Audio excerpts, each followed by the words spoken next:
good day to one and all. The next topic for this webinar is a very exciting one.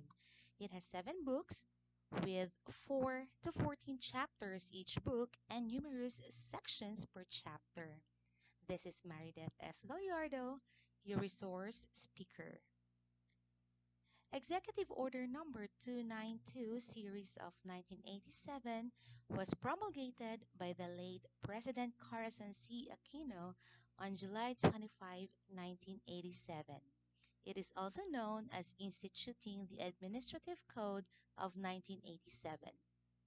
It lays down the basic policies and the systems and procedures by which the organization and operation of the bureaucracy are to be based, including the personnel administration aspect. 15 minutes will not be enough to tackle each book of this executive order. Thus, in relation to our subject, ethics and accountability in public service, I will just point out the salient topics to be elaborated. However, I will show to you all the main topics in snapshots and give brief descriptions. To start with, the book 1 discusses about the sovereignty and general administration of the Philippines. It consists of 12 chapters and the titles are shown in the picture. However, the book 2 is all about the distribution of powers of government. It emphasizes that the state values and the dignity of every human person and guarantees full respect for human rights. Book 3 is divided into 3 titles: The Powers of the President, Organization, and its Functions. This book clearly points out that the President shall have control of all the executive departments, bureaus, and offices, and he shall ensure that the laws be faithfully executed. Book 4, on the other hand, states that the purpose of the executive branch is to properly have a functional distribution of the work of the president and for the performance of their functions. Numerous offices and their functions are carefully identified in this book. Under Book 4, 18 departments are specifically identified and clearly stated in this executive. They are considered technical in nature since each provisions are different and unique from other departments. The following are the snapshots of the 18 departments. First is the Foreign Affairs, then the Finance, third is the Justice, fourth, Agriculture, fifth, Public Works and Highways, sixth, Education, Culture and Sports, seventh, Labor and Employment, eighth, National Defense, which includes the Armed Forces of the Philippines and the National Police Commission, ninth, Health, 10th, Trade and Industry, 11th, Agrarian Reform, 12th, Local Government, 13th, Tourism, 14th, Environment and Natural Resources, 15th, Transportation and Communications, 16th, Social Welfare and Development, 17th, Budget and Management, and the last but not the least, Science and Technology. The Book 5 of the Administrative Code of 1987 under the Office of the President includes the constitutional commissions, which are also specific and unique in nature. Its individual provisions differ from each other. The first constitutional commission identified in this executive order under Book 5 is the Civil Service Commission. Second is the Commission on Audit. And the third is the Commission on Elections. Other bodies or commissions are also identified, like the Commission on Human Rights, Office of the Ombudsman, and the National Economic and Development Authority. In Book 6, national government budgeting plays a very vital role in the country. This is where the provisions are being crafted painstakingly just to make sure that all other departments, from the office of the president down to the lowest office, shall meet its national objectives, strategies, and plans. Lastly, Book 7 guides all agencies except the Congress, the judiciary, constitutional commissions, military, and the state universities and colleges. That concludes the recap of EO 292 series of 1987. In relation to our course description, I will call out one of the topics of constitutional commissions. In Book 2 of this EO, the distribution of powers of government, specifically in Chapter 5, the Constitutional Commissions. It is stated in Section 24 that the Constitutional Commissions, which shall be independent, are the Civil Service Commission, the Commission on Elections, and the Commission on Audit. At this juncture, I will focus my presentation on Subtitle A, which is the Civil Service Commission. On Section 1, the Declaration of Policy, the state shall ensure and promote the constitutional mandate that appointments in the civil service shall be made only according to merit and fitness, that the Civil Service Commission, as the central personal agency of the government, shall establish a career service, adopt measures to promote morale, efficiency, integrity, responsiveness, and courtesy in the civil service, strengthen the merit and reward system, integrate all human resources development programs for all levels and ranks, and institutionalize a management climate conducive to public accountability. It is to be noted that public office is a public trust, and public officers and employees. Public officers and employees must at all times be accountable to the people, serve them with the utmost responsibility, integrity, loyalty, and efficiency, act with patriotism and justice, and lead modest lives.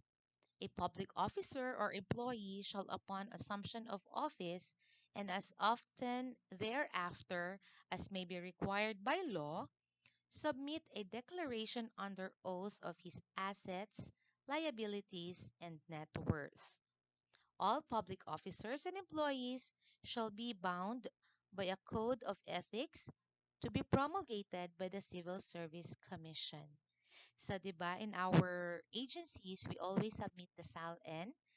In our agency, we have a deadline of January 31 para meron pa pong extra days, especially dun sa mga empleyado na sobrang tagal talaga mag-submit. In Section 4, the Congress shall provide for the standardization of compensation of government officials and employees, including those in government-owned and controlled corporations with original charters, taking into account the nature of the responsibilities pertaining to and the qualifications required for the position concerned. And also in Section 6, the civil service embraces all branches, subdivisions, instrumentalities, and agencies of the government, including government owned or controlled corporations with original charters.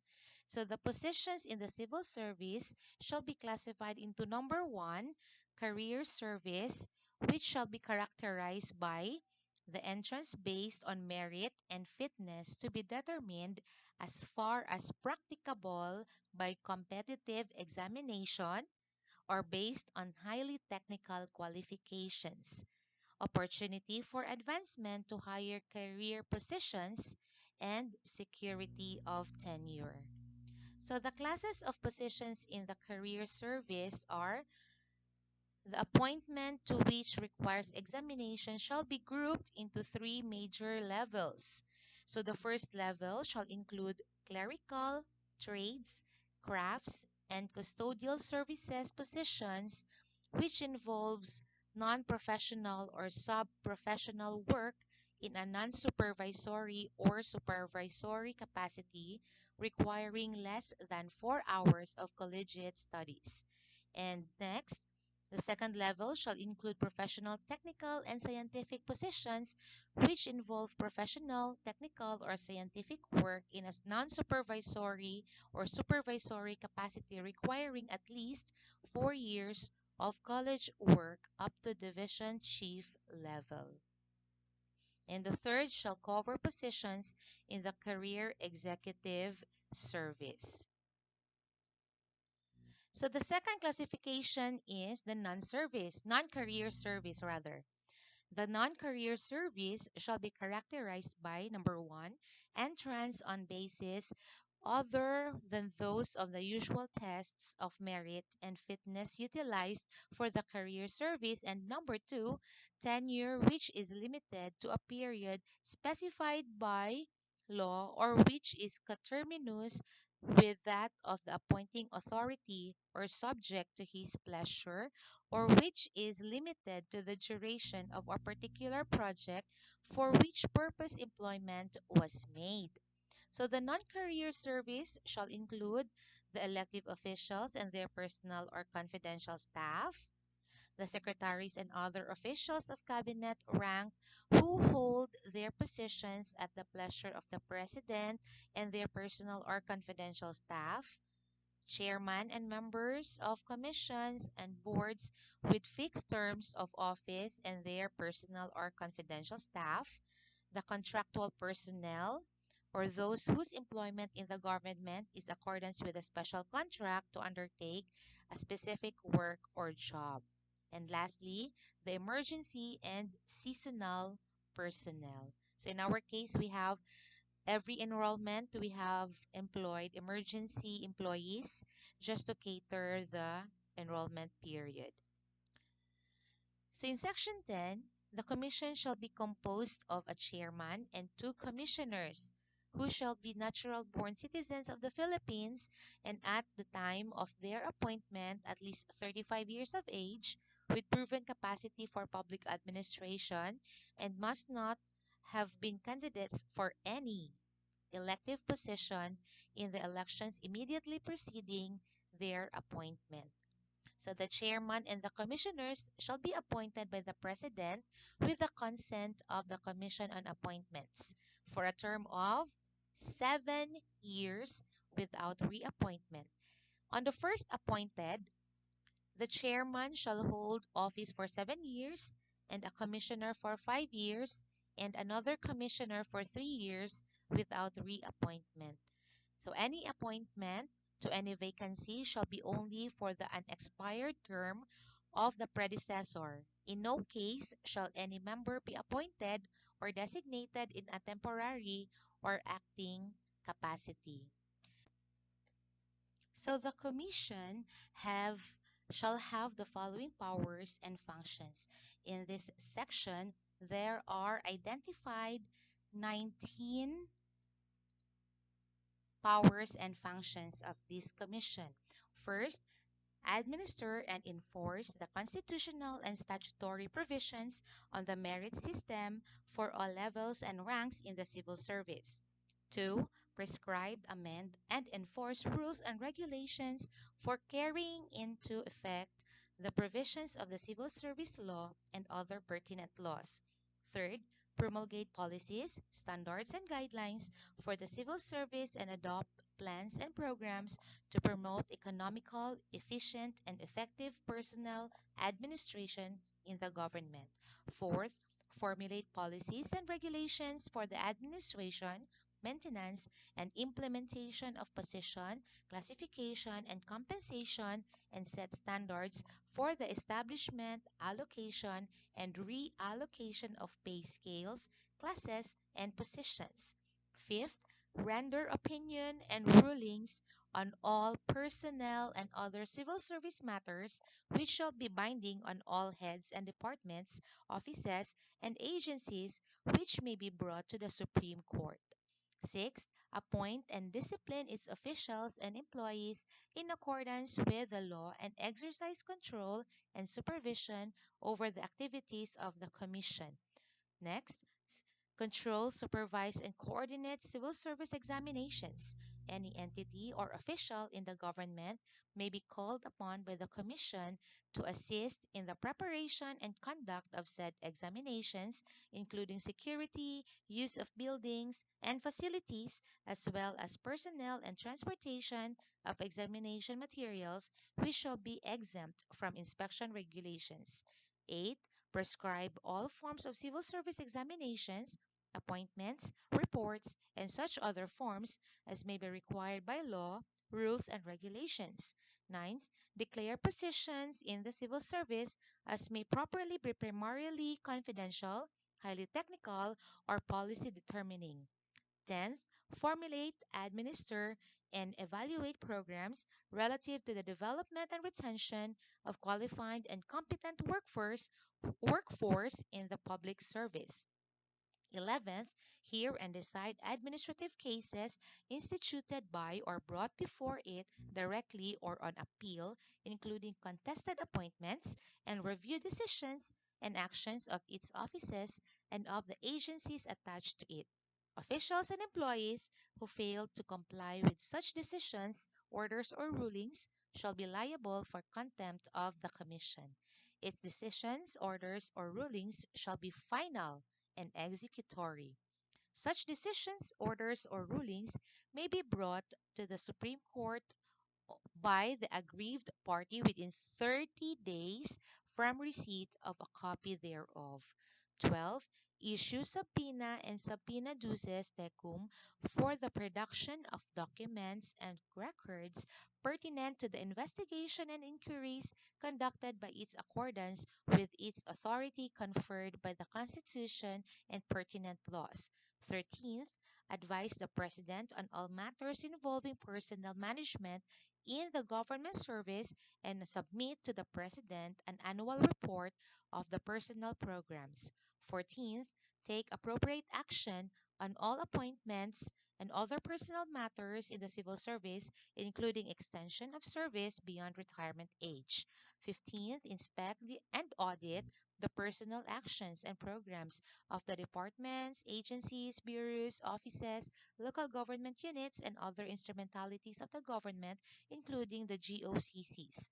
Conduct periodic review of the decisions and actions of offices or officials to whom authority has been delegated by the Commission, as well as the conduct of the officials and the employees in these offices, and apply appropriate sanctions when necessary.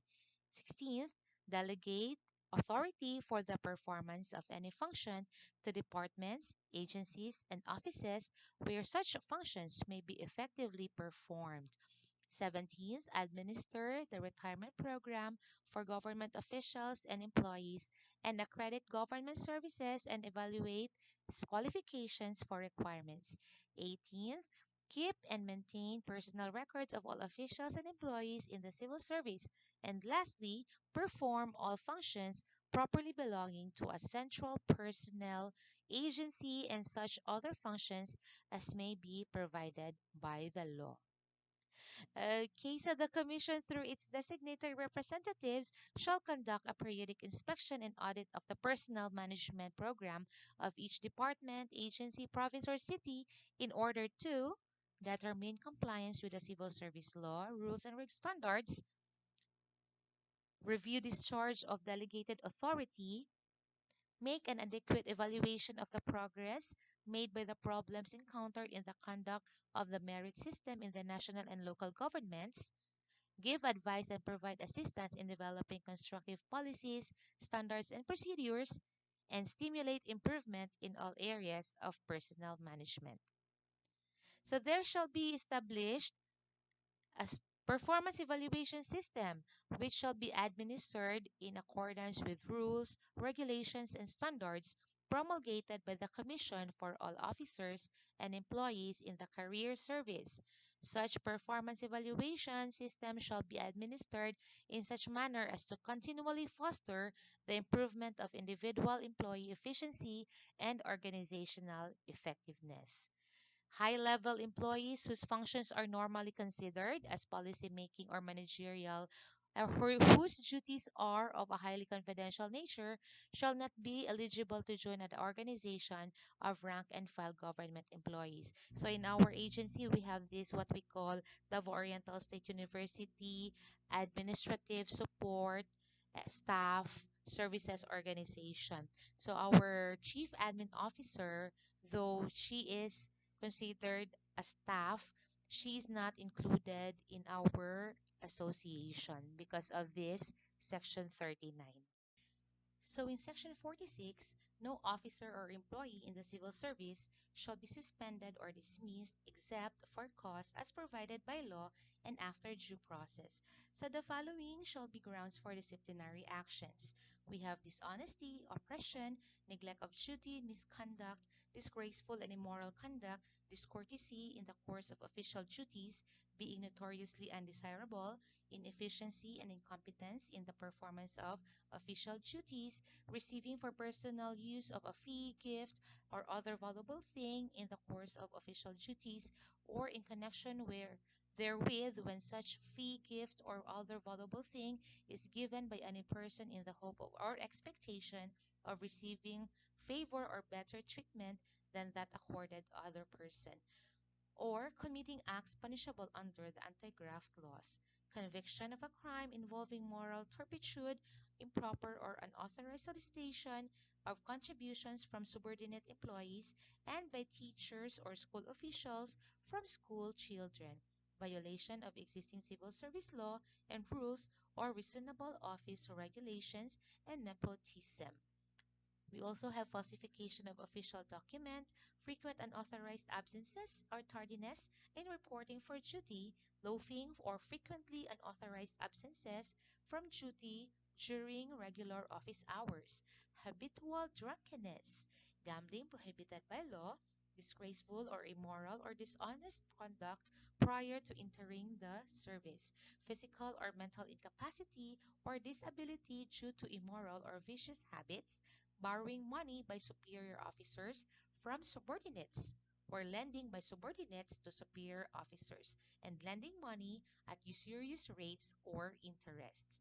Also, there are more willful failure to pay just debts or willful failure to pay taxes due to the government, contracting loans of money or other property from persons with whom the office of the employee concerned has business relations, pursuit of private business, vocation, or profession without the permission required by the civil service rules and regulations, insubordination, engaging direct or indirectly in partisan political activities by one holding a non-political office, conduct prejudicial to the best interest of the service, lobbying for personal interest or gain in legislative halls and offices without authority, promoting the sale of tickets in behalf of private enterprises that are not intended for charitable or public welfare purposes, and even in the latter cases, if there is no prior authority.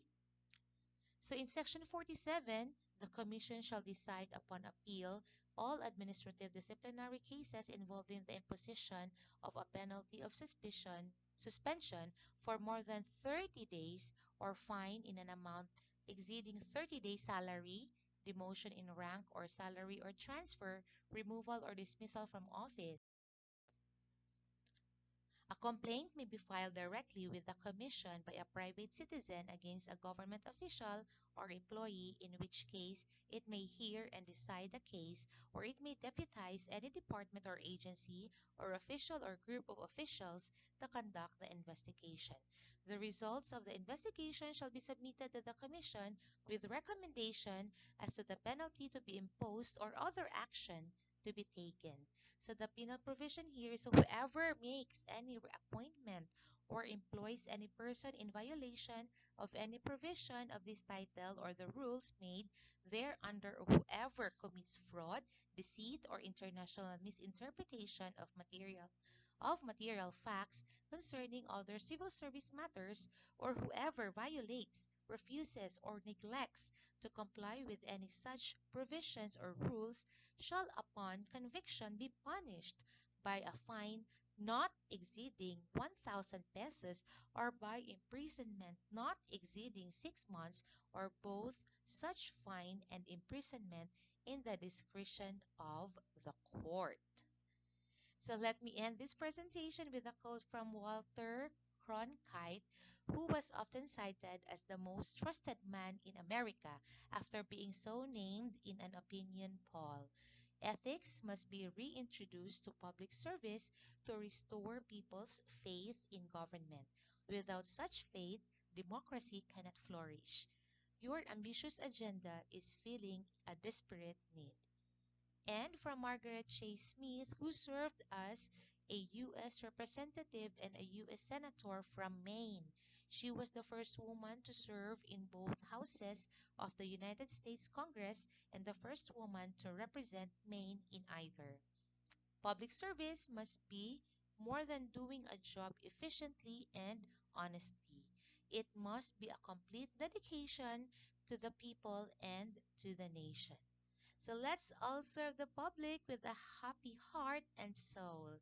God bless us all.